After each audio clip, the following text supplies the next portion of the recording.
नमस्कार friends.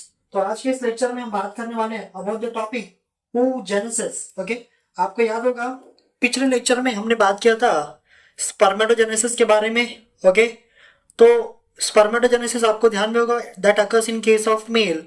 oogenesis दोस्तों ये फीमेल के केस में होता है। सबसे पहले देखते हैं oogenesis आपका होता है कैसे। Basically it's a formation of egg. So the process of formation of egg और ओवम। ओके, इसी को हम ओवम भी कहते हैं। So the process of formation of egg और the ovum is called oogenesis। Okay, ध्यान देना दोस्तों, स्पर्मेटोजेनेसिस आपको याद होगा वो स्टार्ट होता है मेल के केस में at puberty.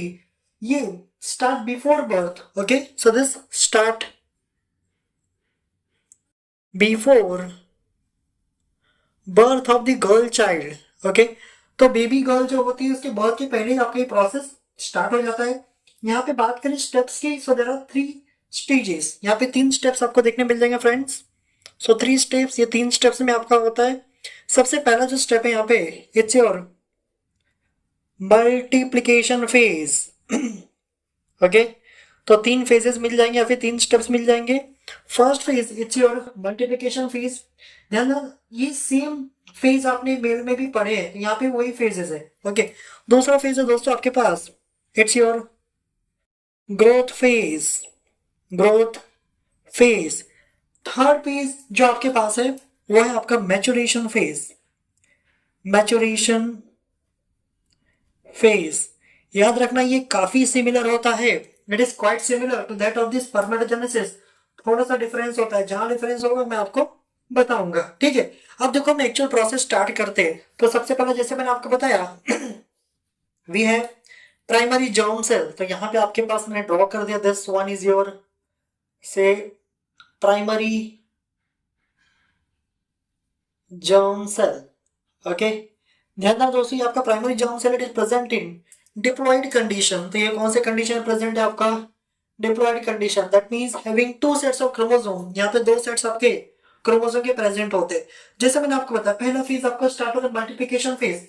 In this phase what happened, this primary germ cell undergoes mitotic division. ये रिपीटेड माइटोटिक डिवीजन में जाता है और इससे बहुत सारे आपके सेल्स बन जाते हैं। तो देखो मैं भी रिपीटेड माइटोटिक डिवीजन कर देता हूँ इसका। So this undergoes repeated mitotic division to form many cells। यहाँ पे बहुत सारी सेल्स बना देता है। अभी जो सेल्स आपके बने ना दोस्तों after the multiplication phase, these cells are called oogonia। these are called oogonia। ध्यान देना यहाँ पे हुआ क्या exactly here it is mitosis. यहाँ पे हुआ दोस्तों आपका माइटोसिस। क्योंकि माइटोसिस हुआ है that means the chromosome complement will be remain same. यहाँ पे भी 2n था, यहाँ पे भी क्या होगा आपका डिप्लॉइड कंडीशन में ही रहेगा, 2n ही रहेगा क्योंकि माइटोसिस आपका इक्वेशनल डिवीजन होता है। ठीक है, अब देखो ये जो oogonia बना है। ओके, हाँ यहाँ तक ध्यान देना from here till here it's your multiplication phase. अब जो oogonia ना this enters into the second phase that's your growth phase. ये आपका एंटर कर दोस्तों सेकंड फेज यानी कि ग्रोथ फेज में। ठीक है, अब मैं 4 में से किसी एक पे फोकस करूंगा। मान लो हम इसकी बात करते हैं। So this oogonia enters into the next phase that's your growth phase। Basically क्या होगा जो oogonia ना दोस्तों उसका साइज बढ़ेगा। Okay, so the size of the oogonia increase by the accumulation of food material। यहाँ पे जितने भी सेल ऑर्गेनेल्स है ना वो भी फॉर्मेशन होते हुए आपको नजर आते हैं। तो ओके, तो ये जो फेज आपको दिख रहा है दिस इज योर, मैं लिख देता हूँ। So this is a multiplication phase. कोई कंफ्यूजन नहीं होना चाहिए आपका, मल्टीप्लिकेशन फेज। ओके, यहां तक पूरा ये आपका मल्टीप्लिकेशन फेज। इसके बाद दोस्तों आपका स्टार्ट हो गया second phase that's your growth phase. Okay, अब देखो ग्रोथ फेज के बाद जब ग्रोथ फेज खत्म हो गया उसके बाद जो सेल आपको दिख रहा है ना ये जो सेल बना है this cell is called primary oocyte। इसको हम क्या बोलते हैं दोस्तों प्राइमरी oocyte। इसको कहते हैं हम प्राइमरी oocyte। ध्यान देना क्योंकि यहाँ पे जस्ट ग्रोथ हुआ है that means the number of chromosome still same. यहाँ पे 2n था, यहाँ पे भी क्या रहेगा आपका ये डिप्लॉयड स्टेट में ही रहेगा स्टिल 2n। खत्म हो गया आपका ग्रोथ फेज। ओके, उसके बाद दूसरा आपके पास तीसरा phase that's your maturation phase. Maturation phase में ही डिस्टिंक्शन आपको देखने मिलता है। तो जो डिफरेंस होता है स्पर्मेटोजेनेसिस और oogenesis में ना, वो यहीं पे देखने मिलता है इन दी मैचुरेशन फेज। अब क्या होगा, जो प्राइमरी oocyte आपका बना है, this primary oocyte enters maturation phase. यहाँ पे होता है दोस्तों मियोसिस। यहाँ पे क्या होगा आपका मियोसिस। तो देखो मियोसिस हो गया आपका। सबसे पहले आपको मैंने बताया है मियोसिस कभी भी एक बार नहीं होता, ये होगा तो दो बार होगा। Meiosis one and meiosis two. So first of all there is a meiosis one. तो पहले आपका हो जाए दोस्तों मियोसिस वन। मैंने आपको पहले बताया मियोसिस वन ये आपका रिडक्शन टाइप का होता है। इसका मतलब हियर जो भी कुछ बनेगा ना, उसमें क्रोमोसोम नंबर आपका हाफ हो जाएगा, 2n था, हो जाएगा n। So remember this is your reduction type of cell division. तो ये रिडक्शन डिवीजन होता है। ओके अब देखो जो primary oocyte this enters into the meiosis one and it forms two cells. यहाँ पे दो सेल्स आपके बनेंगे, जिसमें से एक छोटा होगा और एक बड़ा होगा। याद रखना दोस्तों, जो मियोसिस वन हुआ है ना, this is of unequal type. Okay so remember मैं लिख दूंगा ब्रैकेट में, it is unequal meiotic division. Unequal meiotic division. क्योंकि अनइक्वल हुआ है ना, तो यहाँ पे साइटोप्लाज्म का डिवीजन भी आपका इक्वली नहीं होगा। एक सेल में साइटोप्लाज्म कम होगा, दूसरे में क्या होगा आपका ज्यादा होगा। जिस सेल में साइटोप्लाज्म कम होगा that becomes your first polar body. तो यहाँ पे ये हो गया आपका छोटा वाला cell, this is your first polar body. Okay इसके बाद एक आपका बड़ा सेल बनेगा दोस्तों।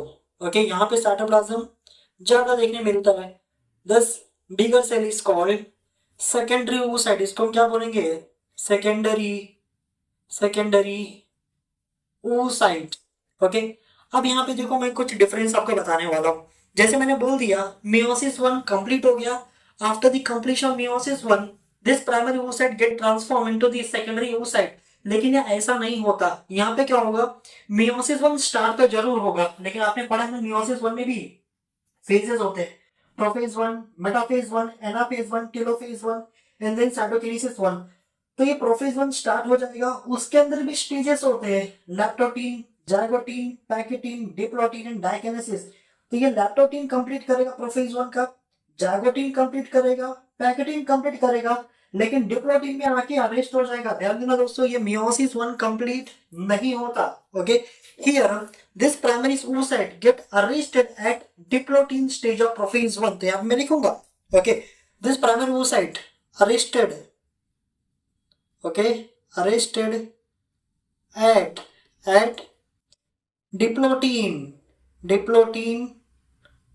stage of prophase one. तो ये प्रोफेज वन के डिप्लोटीन स्टेज में अरेस्ट हो जाएगा, उसके आगे बढ़ेगा नहीं। मतलब यहाँ पे क्या हो रहा है, समझ लो ये बर्थ से स्टार्ट हुआ है। ओके बेबी गर्ल बॉर्न हो गई है, उसके बर्थ से ये प्रोसेस चलता रहेगा। कब तक, टिल प्यूबर्टी। ओके प्यूबर्टी आने के पहले तक ना दोस्तों ये डिप्लोटीन स्टेज तक आएगा, इसके आगे बढ़ेगा नहीं। इसके आगे बढ़ेगा कब, ओनली आफ्टर द प्यूबर्टी। एक बार प्यूबर्टी आ गई ना, तब जाके तो डिप्लोटीन स्टेज को क्रॉस करेगा and finally it forms what, secondary oocyte। तो यहाँ पे याद रखना मियोसिस वन स्टार्ट जरूर होता है। ओके मियोसिस वन स्टार्ट होगा but it will get arrest at diplotene stage of prophase one. तब तक अरेस्ट रहेगा जब तक प्यूबर्टी नहीं आ जाती। एक बार प्यूबर्टी स्टार्ट हो गया ना, वहीं पे ये डिप्लोटीन को क्रॉस करेगा and finally it give rise to the secondary oocyte and first polar body. अब यहाँ पे जो सेकेंडरी oocyte बने ना दोस्तों, ये ध्यान देना क्योंकि मियोसिस वन हुआ है ना, it's a reduction type of division. That means अभी जो 2n था इट बिकम्स योर हैप्लॉइड। मैं इसको यहां लिखूंगा। ओके तो ये हो गया दोस्तों आपका haploid, that means n number of chromosome. अब देखो मियोसिस वन हो गया। Now this secondary oocyte enters meiosis two. अभी किस में एंटर करें दोस्तों, मियोसिस टू में एंटर करेगा आपका। So this enters meiosis two. Okay meiosis two मैंने आपको बताया, meiosis two it's your equational type. ये आपका दोस्तों इक्वेशनल टाइप होता है। मतलब in generally this will maintain the number of chromosomes, it's equational division. But यहाँ पे भी क्या होगा ना, secondary oocyte enters meiosis two complete prophase two. जैसे मेटाफेज टू में आएगा ना, it will get arrested. Metaphase two में वापस अरेस्ट हो जाता है, ध्यान देना दोस्तों। ओके वापस अरेस्ट हो जाएगा। सो अरेस्टेड at metaphase 2। ओके, अब ध्यान देंगे मेटाफेज 2 स्टेज में क्या हो जाएगा दोस्तों, आपका ये जो सेकेंडरी oocyte है ये अरेस्ट हो जाएगा। ओके, अरेस्ट होने के बाद इसमें मियोसिस 2 तब तक रिज्यूम नहीं होगा जब तक स्पर्म का एंट्री फीमेल की बॉडी में नहीं हो जाता। ओके, अब देखो मैं डायग्राम तो आगे मैं बनाऊंगा ही। ओके, मान लो सेकेंडरी oocyte है, ये आपका डिवाइड हो गया, यहाँ पे 2 सेल्स आपके बन जाएंगे दोस्तों। ओके, एक आपका बन जाएगा second polar body, again there is a unequal division. Okay, this give rise to the second polar body. Okay, इसके अलावा ये जो सेकेंडरी oocyte है ना, this secondary oocyte get transform into the ooted, इससे क्या बन जाएगा आपका ooted। याद रखना दोस्तों ये है आपका ooted। ओके, ध्यान में होगा जैसे आपने पढ़ा था स्पर्मेटिड ना, वैसे ही आपका बन गया ooted। Okay, this ooted yes it is present in haploid condition, but याद रखना ये ooted इसको हम कब बोल रहे हैं, ये अरेस्टेड है मेटाफेज 2 में। ओके, मेटाफेज 2 में अरेस्टेड वाला जो है ना उसको कहते हैं हम ooted। Now there is entry of sperm, यहाँ पे क्या हो गया दोस्तों, आपका स्पर्म का एंट्री हो गया। वंस द स्पर्म एंटर्ड, जैसे स्पर्म एंटर करेगा that sperm will touch this particular structure, यानी कि जो सेकेंडरी oocyte है, या फिर आप इसको ooted बोलो या फिर सेकेंडरी oocyte बोलो, ठीक है, उसको टच करेगा। जैसे टच करेगा ना आपका सेकेंडरी oocyte एक्टिवेट हो जाएगा and it will complete meiosis 2, और जैसे मियोसिस 2 कंप्लीट हो जाएगा ना, now this oocyte get changes into the egg. Okay, तो ये बन गया आपका एग या फिर ओवम, क्या बन गया आपका ओवम। तो ध्यान देना कब बनेगा, तो this is your ovum. Okay, but ये कब है दोस्तों, upon entry of sperm. Okay, upon entry of sperm, okay, just prior to fertilization, just prior to fertilization, fertilization होने की जस्ट पहले आपका जो सेकेंडरी oocyte है वो एक्टिवेट हो जाएगा। उसके बाद अपना जो मियोसिस 2 है मेटाफेज 2 के आगे बढ़ेगा, कंप्लीट करेगा एनाफेज 2, टेलोफेज 2 और फाइनली साइटोकिनेसिस 2, जिसके बाद आपके 2 सेल्स बन जाएंगे, एक तो सेकेंड पोलर बॉडी बन जाएगा, दूसरा आपका बन जाएगा दोस्तों ओवम या फिर एग। समझ में आया? तो दोस्तों यहाँ पे ध्यान देना, यहाँ पे यही कैच है, 2 बार आपका oogenesis में सेल डिवीजन अरेस्ट होता है। एक जब प्राइमरी oocyte एंटर करता है मियोसिस 1 में, ओके, उस टाइम अरेस्ट होगा एट डिप्लोइडिंग स्टेज ऑफ प्रोफेज 1। उसके बाद जो सेकेंडरी oocyte है ना, ये आपका अरेस्ट होता है एट मेटाफेज 2। और ध्यान देना ये सेकेंडरी oocyte यही स्टेज होता है दोस्तों जहां पे आपका ओव्यूलेशन होता है। क्या होता है ओव्यूलेशन, मतलब ये बाहर आएगा। तो सेकेंडरी oocyte आपका अरेस्ट होता है एट मेटाफेज 2, ये बहुत इंपॉर्टेंट है, आपका एग्जाम में बहुत बार पूछा गया है। ओके, सो 2 बार अरेस्ट होता है, एक बार मेटाफेज 2 और एक बार आपका diplotene stage of prophase 1। Okay, I hope दोस्तों आपको ये पूरा टॉपिक समझ में आया होगा। अच्छा, इसमें एक चीज मैं यहाँ पे मेंशन कर दिया, जैसे आप मल्टीप्लिकेशन फेज या आपका ग्रोथ फेज, नीचे का जितना भी फेज आपको दिख रहा नहीं, आपका third phase that's your maturation. तो यहाँ पे लिख देता हूँ मैं, कोई कंफ्यूजन नहीं होना चाहिए, यही आपका क्या है मैचुरेशन फेज है। ओके, तो दोस्तों यही था आज का पूरा लेक्चर। ओके, आई होप आपको ये अच्छे से समझ में आया होगा।